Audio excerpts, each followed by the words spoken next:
अब bank cheque book की ज़रूरत नहीं होगी, क्योंकि चेक काट कर भुगतान करने की आपको नौबत ही नहीं आएगी। नहीं ज़रूरी होगी बैंक की पासबुक कि आपको पैसे का हिसाब किताब रखने में सुविधा होगी, वैसी नौबत ही नहीं आएगी। अगर मैं आपको कहूँ कि अब बैंक ही नहीं रहेंगे जिसको आप बैंक समझते हैं, तो आपको हैरानी होगी, डर भी लगेगा। कल्पना कीजिए बैंकिंग सर्विस के समानांतर एक नई व्यवस्था आ जाए, जिसमें ना तो वकील की जरूरत, ना ही अकाउंटेंट की, ना बैंकर्स की, ना इमिग्रेशन अधिकारियों की, ना ही सरकारी अधिकारियों की, और देश में ट्रांजैक्शन जारी रहे। जी, ये वर्चुअल करेंसी का खेल है और दुबई इस टेक्नोलॉजी से जुड़ चुका है और 2020 तक उसकी पूरी ट्रांजैक्शन वर्चुअल यानी ब्लॉकचेन टेक्नोलॉजी पर ही अटकेगी। डिजिटल पासपोर्ट के जरिए दुबई इंटरनेशनल एयरपोर्ट पर ब्लॉकचेन सिक्योरिटी मिलेगी। तमाम रियल एस्टेट या संपत्ति से जुड़े ट्रांजैक्शन ब्लॉकचेन के जरिए होंगे। किराए से लेकर टेलीकॉम बिल तक आप ब्लॉकचेन के जरिए जमा कर पाएंगे। और अक्टूबर में तो दुबई ने अपने नागरिकों के लिए क्रिप्टो करेंसी जारी की, जो ई कैश यानी डिजिटल कैश है।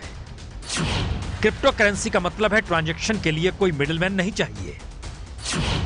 माइक्रोसॉफ्ट, आईबीएस, सिस्को और क्रिप्को सरीखे 46 कंपनियां ब्लॉकचेन टेक्नोलॉजी से जुड़ चुकी हैं। और अब असल सवाल है कि आखिर इसकी जरूरत दुबई को ही क्यों पड़ी, और क्या भारत भी आने वाले वक्त में इसी रास्ते पर जाने की तैयारी कर रहा है।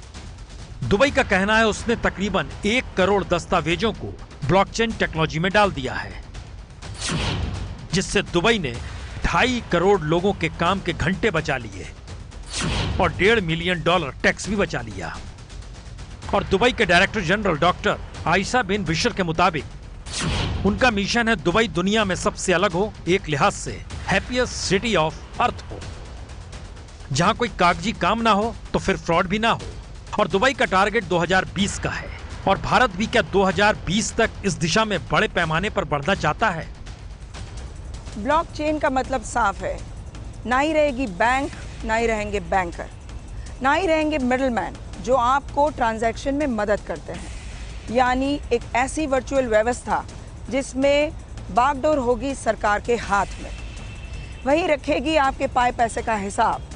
बैंकर गायब यानी रोजगार गायब।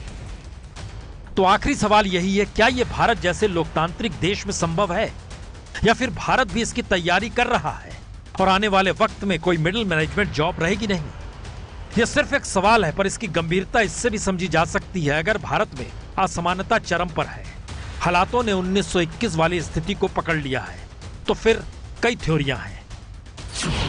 मसलन असमानता बढ़ेगी तो समाज में असंतोष बढ़ेगा। असंतोष करप्शन से लेकर लूटपाट की स्थिति भी बनाएगा, और पैसे वालों को राहत के लिए ब्लॉकचेन टेक्नोलॉजी फिट बैठती है।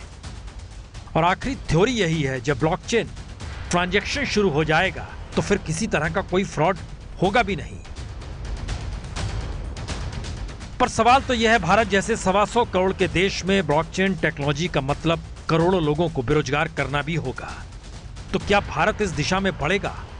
हो सकता है, क्योंकि जिस रास्ते मोदी सरकार निकली है उसमें हर पैसे पर निगाह सरकार रखना चाहती है, डिजिटल भारत बनाना चाहती है, फ्रॉड से भारत परेशान है। तो ऐसे में रास्ता यही बचता है जिसे दुनिया अपना रही है। ये है एबीपी न्यूज, आपको रखे आगे।